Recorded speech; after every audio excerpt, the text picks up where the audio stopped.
Welcome to the second Next Talk. Our second guest is Tomat, academic, musician, working mostly with algorithms and synthesis, a guitar synthesis, drum synthesis, and which we'll also see in his performance tomorrow.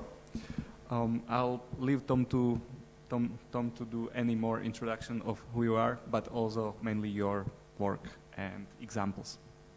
Great. Thanks, Andre. It feels like that was a test. You having to give me an introduction to give me an accurate summary. But I think that was quite good. I tend to do things with computers to make music, and often that involves writing code or doing some process that is algorithmic to make sound and music. I'm hopefully a nice bridge between Limpet and Goody Pal, who I think is after the break to some extent, in that I'm engaged in some kind of practice of instrument building, although it's purely digital. All of the things I build just live in a box, so have very different affordances to acoustic constructions, and probably come across in performance in a very different way, and I have to engage with them in a very different way. But I think there's probably some interesting parallels. I mean, you can tell us maybe after the performances. My head's kind of full of all of the topics that have been brought up already today. There's a lot of rich stuff, particularly things like the kind of East-West thing, and thinking about that idea of copying something or being informed about a different community and having a relationship with it. And I was thinking a bit about that, having moved recently-ish from London to Edinburgh, and just the way that the idea of music making, it sort of subtly shifts in a different place. I feel like all the assumptions about what music is are just slightly different in ways that I find really hard to articulate. And you can present the same material in two different places like that, and it just fits in a very different way with whatever there is there locally, and whatever some kind of group idea about musical practice is that seems to come out of a place. So that's me kind of thinking about that. So it'd be interesting to see what different people make of the kind of things I present today. So broadly, this is about, as I say, making instruments to make music. Maybe the other connection there to what was being talked about this morning is just the idea of how you kind of make music in relation to something without copying something directly, or copying a particular sound or musician or musical culture. And for me, making digital instruments has always been a really fun way of doing that, because you sort of come around the outside of lots of issues and end up in a very different space, often because the things you make aren't very conventionally good and have all these kind of idiosyncrasies which are somehow infected with different kinds of personality, different kinds of musical lineages. So everything I'm talking about today is synthesis. I'm talking about building instruments, but that's all synthesis. So it's all digital processes for generating sound from scratch rather than with something like samples. I was looking ahead to the talk this afternoon. I think Mary C's talking, and I was looking at the synth library collection they have in Prague, and that she ran a session called How to Read a Synth, I think it's called, or is running a session soon. And I thought that's a really nice framing for synthesizers. You can read a synth.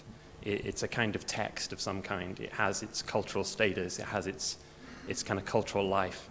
It's not a kind of raw, neutral, technical object. It's something that's gone out into the world and lived a life. And maybe when you engage with it, all of that is somehow surrounding this synthesizer or drum machine or whatever that technological object is. So it's a really nice idea, like reading a synth. And that's an interesting thought to take into making a synth. What kind of life it will have if you make it available to other people. So one project I did a few years back was making my own synthesis algorithm, which was, I called it gutter synthesis. You can find this and download it if you're interested. It exists as a standalone bit of software or a max patch you can get and kind of edit and make and do what you like with. And it has a particular kind of logic to how it makes sound, which is, I think, why it's interesting to me. it's not a synth in the same sense that you press a note and you get a tone that lasts for a certain duration and then that tone ends. It's not easy to play in a kind of keyboard interface or something like that. And what's really important about it and interesting about it is the way that tones can evolve and sound and change over time. I'll maybe play just a little excerpt of audio. So there's an album release with the same name. And it's starting to get into this space of having an electronic digital kind of sound, but also a relationship with physical behaviors and how physical objects might behave and move and change and evolve, and how acoustic objects have to behave according to physical rules. So I'll just play an excerpt of this.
Hopefully you can kind of hear the things I'm talking about. Like it's obviously electronic, but it sort of moves around a little bit like it had some sort of physical aspect to it. It kind of rattles and kind of undulates and moves around a little bit like a sort of big plate or a double bass string or something like that. It's not easy to pin down, but it has a sort of physical life of some kind. And I really enjoyed that space of being somewhere between digital synthesis and acoustic synthesis.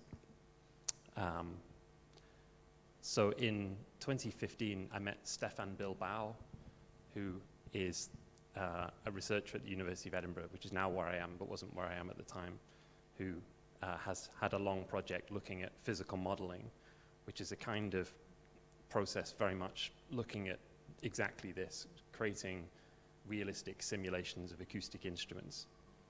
So from the sort of original underlying physics, which is not a hugely new area. You know, this has been around as long as electronic and computer music has been around to some extent. But they have particular processes and ways of doing it that are really taking advantage of how powerful computers are and can do these in very realistic ways. So it's quite an interesting area to be in.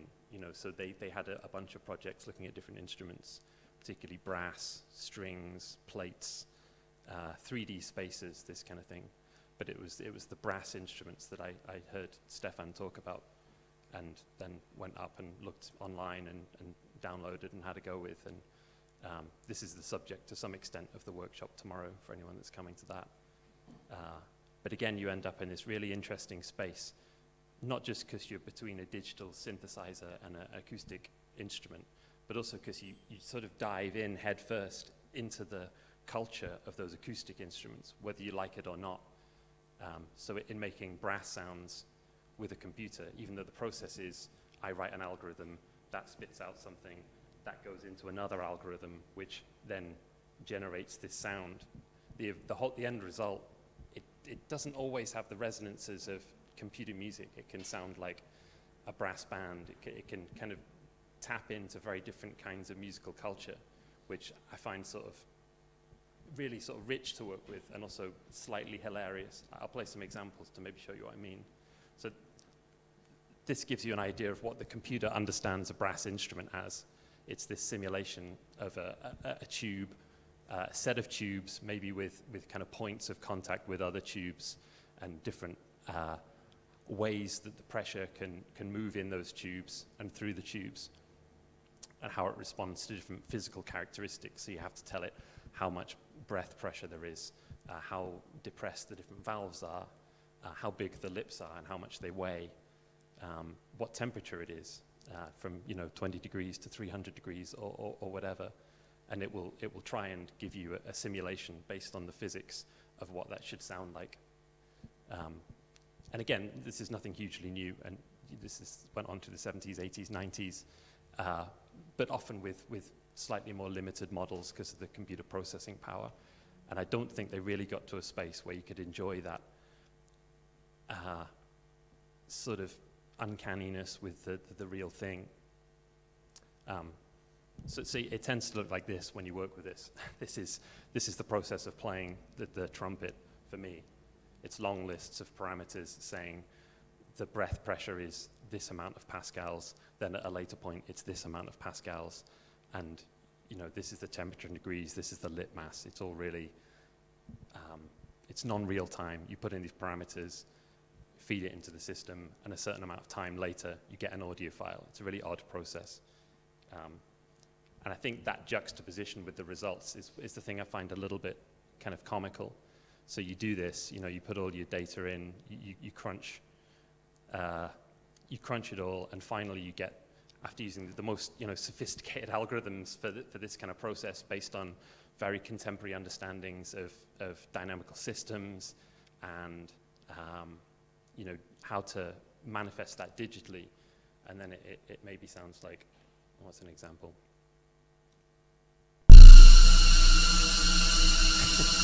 Or I find that kind of funny that you end up in this space where it sounds like a 5-year-old wrestling with a tuba or something. It's a really interesting space to work within, that contrast, I think.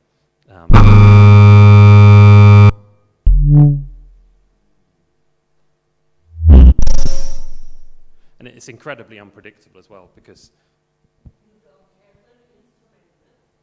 the instrument's entirely in there. I do have the algorithm there, but it's all completely synthetic. I mean, that is much more obviously synthetic, I think, but some of the aspects are a little bit more in the world of being brassy, but it's trying to replicate the physics as closely as possible. So it's not starting from oscillators and filters and that kind of world of synthesis. It starts from what is the pressure at this point in the tube, how is that going to affect the pressure here in the tube, and then just iterating that as the sound.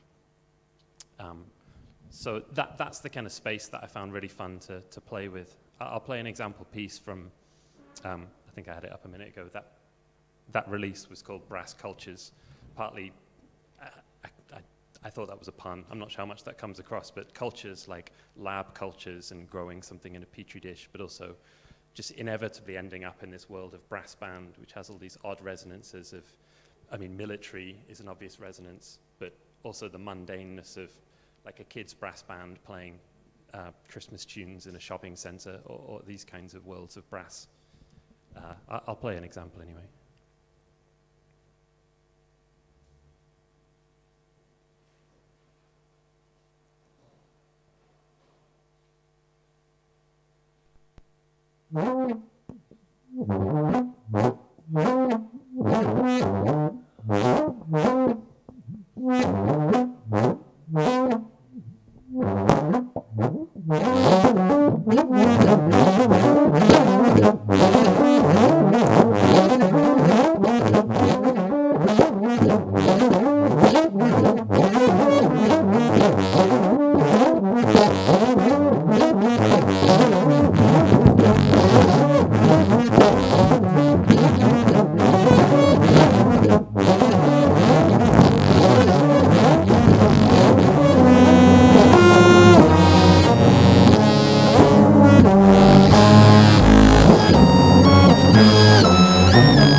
kind of enjoy how silly it sounds, and it's like an interesting way of getting to engage with a brass ensemble. In that case, it's a kind of a group of different instruments that are all given similar kinds of instructions, but because of the complexity of something like a brass instrument, if you give the same instructions to an instrument that's really big and really small, they'll end up with very different results.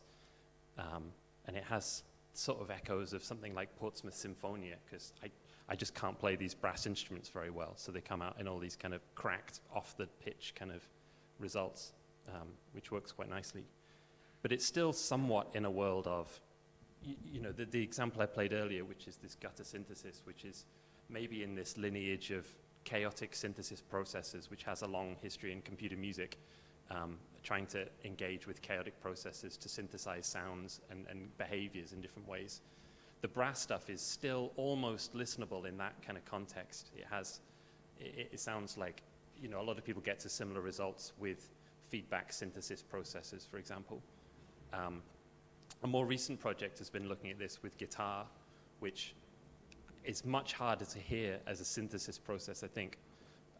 Maybe because it's in some ways an easier thing to simulate to some extent, although the complexities of things like the collisions with frets and fretboards and the subtleties of that are quite tough. But this particular model that the NEST team have built is really good for that.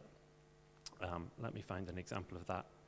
So it's simulating ostensibly something like a guitar, but it's really any number of strings of any size, with or without frets, that can be in any position, with a fretboard that can be closer or further away, with fingers that can be different kinds of materials or different kinds of stiffness.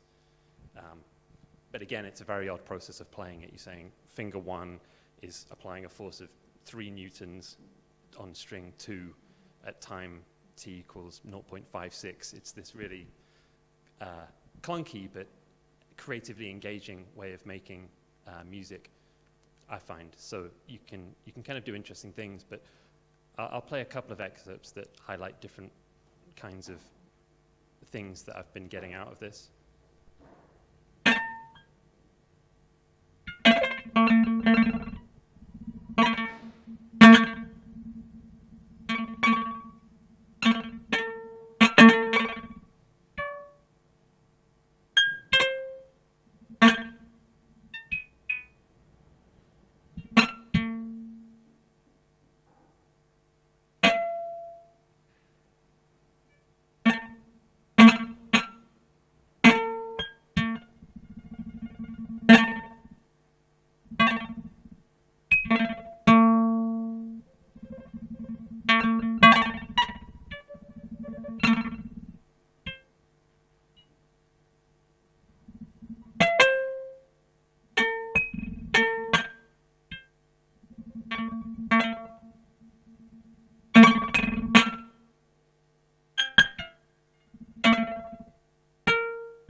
I'll play just a couple of other little bits to give a sense of the different sort of areas you can end up in here.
One more, maybe it's just a slightly different kind of approach.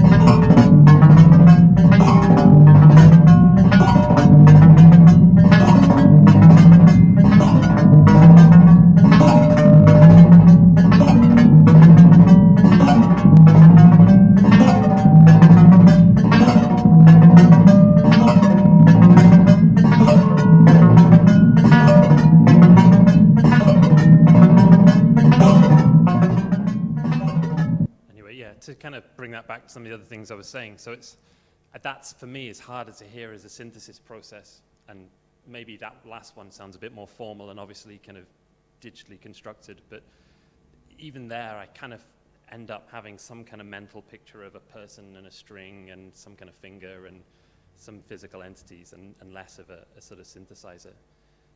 But I really like this way of doing things, I think. Coming back to what I was saying about synthesizers having a life, I really struggle to make something with, say, a 303, for example, is such a loaded bit of technology that has all these resonances, and for me to approach that, it's so steeped in history, I don't feel like I can touch it. I have nothing to offer there. I don't have a full appreciation of the life it's lived. So it's interesting to work with something acoustic where I do play the guitar, but I wouldn't say I was steeped in that culture either particularly, but I can't make normal guitar music this way. I'm kind of forced into doing something different and having a different engagement with it, which is, I think, really kind of exciting. So I think it's 1 o'clock, so maybe I should shut up. Oh yeah, so there's a release, Guitar Cultures, following Brass Cultures.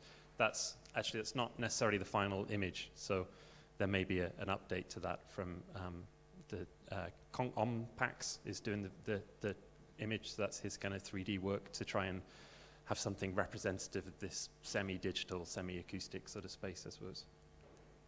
Yeah. I think we still have time for any questions. Anybody would like to ask? I would just like, so you can simulate atmosphere, right? Like temperature, pressure, so... With the brass? Yeah. So you could pretty much create the imaginary instrument that somebody's playing on Mars, right? There might not be that level of subtlety to the atmospheric pressure. But we know for a fact that aliens have thin lips, so we could... Yeah. It's very imaginative in a way, like all those instruments.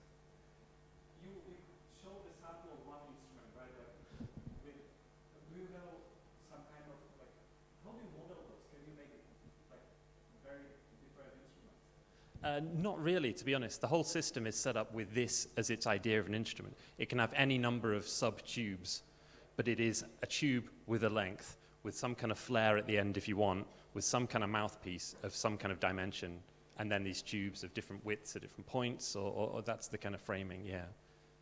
I was thinking like we could design a tuba kind of like instrument. I think, I mean, the subtlety's there, but I think with the tuba, the fact that it goes round is not so significant.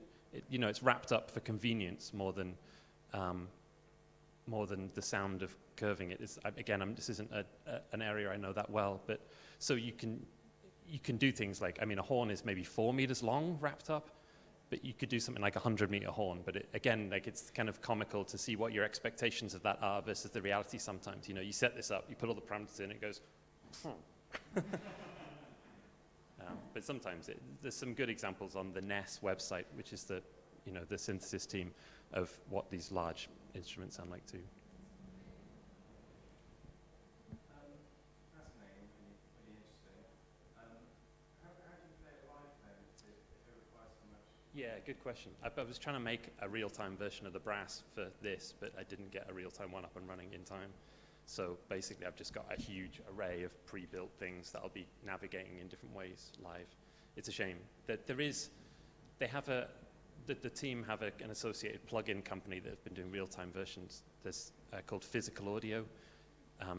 Preparation is the most recent one, which is not too far away from the guitar stuff, but I just don't find it as interesting to engage with a real-time one, and it has to limit the parameter space to some extent.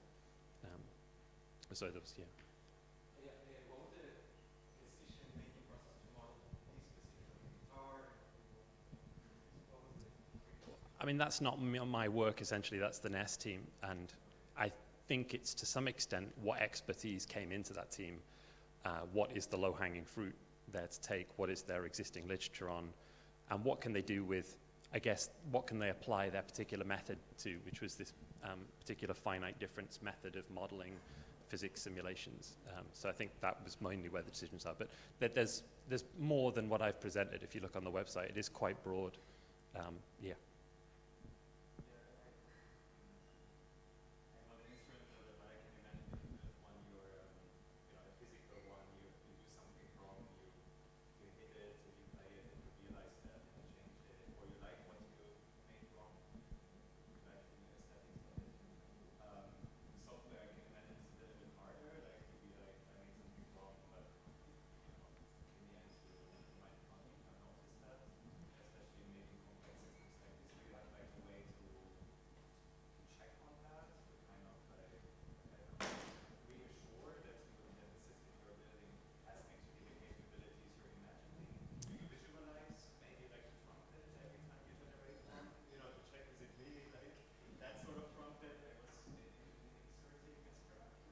Yeah, I guess I don't, because I don't know enough about brass instruments to know if it is doing exactly the thing it should be. So, I mean, I guess something like a pitch production in a brass instrument is really determined by the shape of it, and that sets up what the fundamental is going to be, and then the way you overblow will get different harmonics of that and that kind of thing. But I don't know what a particular length tube of a particular diameter should give you tone-wise enough to know if it worked the right way or not. So it's more, I just use a very dumb, I did this, oh, that kind of did this. Maybe if I do it like that, it'll do it more like that, and just keep going until something fun happens. Yeah. Thank you very much. Thanks.